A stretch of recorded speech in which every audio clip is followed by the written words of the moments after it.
Hi hello welcome to S R V family. ಬನ್ನಿ friends, ನಾವಿವತ್ತು ಎಣ್ಗಾಯಿ ಪಲ್ಯ ಅಂದರೆ ಬದನೆಕಾಯಿ ಪಲ್ಯ ಯಾವ ರೀತಿ ಮಾಡ್ತೀವಿ ನಮ್ಮ ಮನೇಲಿ ಅನ್ನೋದನ್ನ ನಾನು ಈ ವಿಡಿಯೋ ಮೂಲಕ ನಿಮಗೆ ಹೇಳ್ಕೊಡ್ತೀನಿ.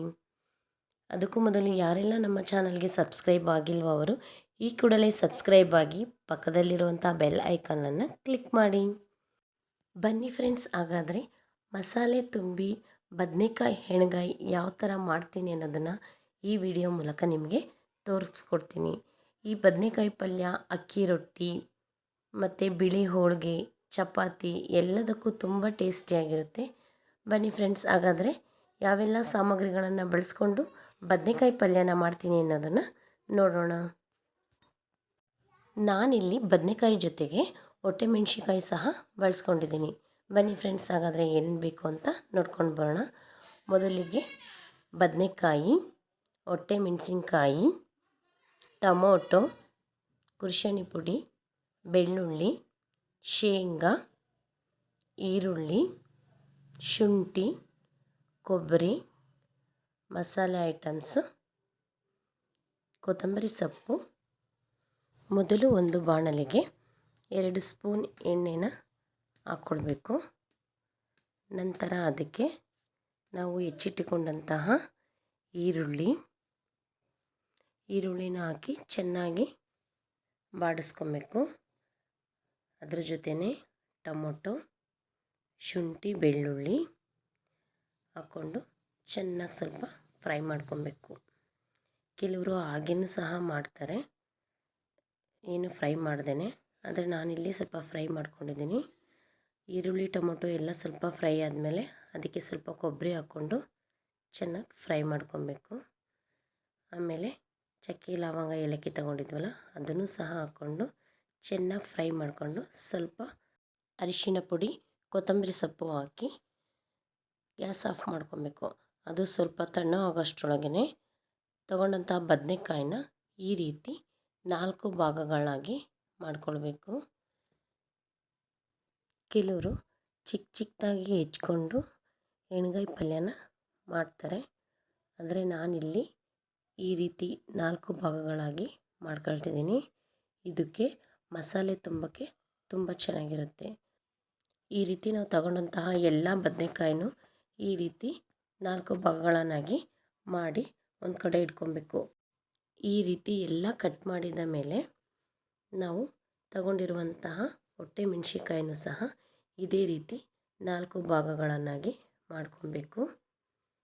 ಕೆಲವರು ಇದರಲ್ಲಿರುವಂತಹ ಬೀಜನ ತೆಗಿತಾರೆ, ಆದರೆ ನಮಗೆ ಸ್ವಲ್ಪ ಖಾರವಾಗಿದ್ದರೆ ನಮ್ಮ ಮನೆಯಲ್ಲಿ ಎಲ್ಲರೂ ಖಾರ ತಿನ್ನೋದ್ರಿಂದ ನಾವು ಅದರಲ್ಲಿರೋ ಬೀಜನ ಯಾವಾಗಲೂ ತೆಗಿಯೋಲ್ಲ, ಅದೇ ರೀತಿಯೇ ಹೆಚ್ಚಿ ಹಾಕ್ತೀವಿ. ಆಮೇಲೆ ಮೊದಲೇ ಶೇಂಗಾನ ಹುರಿದಿಟ್ಕೊಂಡಿದ್ದೆ, ಅದನ್ನು ಸಹ ಮಿಕ್ಸಿ ಜಾರಿಗೆ ಹಾಕಿ ಸ್ವಲ್ಪ ತರಿಯಾಗಿ ರುಬ್ಕೊಳ್ಬೇಕು. ಅದ್ರ ಜೊತೆನೇ ಸಹ ಕುರ್ಷಣಿ ಪುಡಿನೂ ಸಹ ಮಾಡ್ಕೊಳ್ಬೇಕು. ಅದನ್ನು ಸಹ ಮೊದಲೇ ನಾನು ಹುರಿದಿಟ್ಕೊಂಡಿದ್ದೆ, ಅದನ್ನು ಸಹ ಮಿಕ್ಸಿ ಜಾರಿಗೆ ಹಾಕ್ಕೊಂಡು ಪುಡಿ ಮಾಡಿ ಒಂದು ಕಡೆ ಇಟ್ಕೊಂಡಿದ್ದೀನಿ. ನೋಡಿ, ಈ ರೀತಿ ಪುಡಿ ಮಾಡ್ಕೊಳ್ಬೇಕು. ಇದೆಲ್ಲ ಆದಮೇಲೆ ಅಷ್ಟರೊಳಗೆ ನಾವು ಫ್ರೈ ಮಾಡ್ಕೊಂಡಂಥ ಮಸಾಲೆನೂ ಸಹ ತಣ್ಣಗಾಗಿದೆ. ಈಗ ಅದನ್ನು ಒಂದು ಮಿಕ್ಸಿ ಜಾರಿಗೆ ಹಾಕ್ಕೊಂಡು ಅದ್ರ ಜೊತೆ ಒಂದು 5ರಿಂದ 6 ಗೋಡಂಬಿ ಹಾಕ್ಕೊಂಡು ಚೆನ್ನಾಗಿ ಪೇಸ್ಟ್ ಮಾಡ್ಕೊಬೇಕು. ಈ ರೀತಿ ಪೇಸ್ಟ್ ಮಾಡಿಕೊಂಡು ಅದನ್ನು ಸಹ ಒಂದು ಬಾಣಲೆಗೆ ಸರ್ವ್ ಮಾಡ್ಕೊಬೇಕು. ಅದಕ್ಕೆ ಪುಡಿ ಮಾಡ್ಕೊಂಡಂತಹ ಶೇಂಗಾ ಮತ್ತು ಕುರ್ಷಣಿ ಪುಡಿನೂ ಸಹ ಮಿಕ್ಸ್ ಮಾಡ್ಕೊಬೇಕು.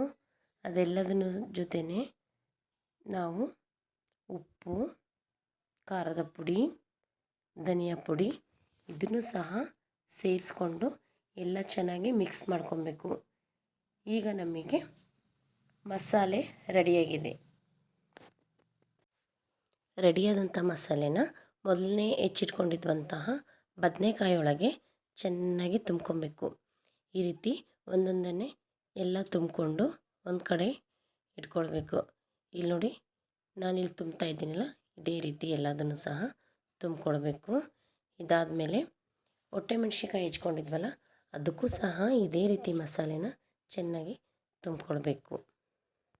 ಮಸಾಲೆ ಎಲ್ಲ ತುಂಬಿದ ನಂತರ ಒಂದು ಪಾತ್ರೆಗೆ 2ರಿಂದ 3 ಸ್ಪೂನು ಎಣ್ಣೆ ಹಾಕಿ, ಈ ಪಲ್ಯಕ್ಕೆ ಸ್ವಲ್ಪ ಎಣ್ಣೆ ಜಾಸ್ತಿ ಇದ್ದರೆ ಚೆನ್ನಾಗಿರುತ್ತೆ. ಎಣ್ಣೆ ಕಾದ್ಮೇಲೆ ಅದಕ್ಕೆ ಈರುಳ್ಳಿ ಟೊಮೊಟೊ ಹಾಕ್ಕೊಂಡು ಸ್ವಲ್ಪ ಫ್ರೈ ಮಾಡಿಕೊಂಡು, ಆಮೇಲೆ ಮಸಾಲೆ ತುಂಬಿಟ್ಕೊಂಡಿದ್ವಲ್ಲ ಆ ಬದನೆಕಾಯಿ, ಒಟ್ಟೆಮೆಣ್ಸಿಕಾಯಿ ಎಲ್ಲದನ್ನು ಸಹ ಒಂದೊಂದೇ ಆ ಪಾತ್ರೆ ಒಳಗಡೆ ಹಾಕ್ಕೊಳ್ಬೇಕು. ಎಲ್ಲದನ್ನು ಹಾಕ್ಮೇಲೆ ಈ ರೀತಿ ಸ್ವಲ್ಪ ಫ್ರೈ ಮಾಡ್ಕೊಳ್ಬೇಕು. ಆಮೇಲೆ ಉಳಿದಂಥ ಮಸಾಲೆನೂ ಸಹ ಅದಕ್ಕೆ ಸೇರಿಸಿ ನಮಗೆ ಎಷ್ಟು ಅವಶ್ಯಕತೆ ಇದೆಯೋ ಅಷ್ಟು ನೀರನ್ನ ಹಾಕ್ಕೊಳ್ಬೇಕು. ಈ ರೀತಿ ನೀರು ಹಾಕ್ಕೊಂಡ್ಮೇಲೆ ಎಲ್ಲದನ್ನು ಒಂದು ಸೌಟ್ನಿಂದ ಈ ರೀತಿ ಚೆನ್ನಾಗಿ ತಿರುಗಿಸ್ಕೊಬೇಕು. ಅದಕ್ಕೆ ಇನ್ನೂ ಒಂದು ಸ್ವಲ್ಪ ನೀರನ್ನ ಸೇರಿಸ್ಕೊಂಡು 15ರಿಂದ 20 ನಿಮಿಷ ಚೆನ್ನಾಗಿ ಬೇಯಿಸ್ಕೊಂಡ್ರೆ ನಮಗೆ ಬೇಕಾದಂತಹ ಮಸಾಲೆ ತುಂಬಿದ ಬದನೆಕಾಯಿ ಪಲ್ಯ ಈಗ ರೆಡಿಯಾಗುತ್ತದೆ. ಯಾರಿಗೆಲ್ಲ ನಮ್ಮ ಈ ವಿಡಿಯೋ ಇಷ್ಟ ಆಗಿದೆ ಅವರು ಲೈಕ್ ಮಾಡಿ, ಶೇರ್ ಮಾಡಿ. Thank you.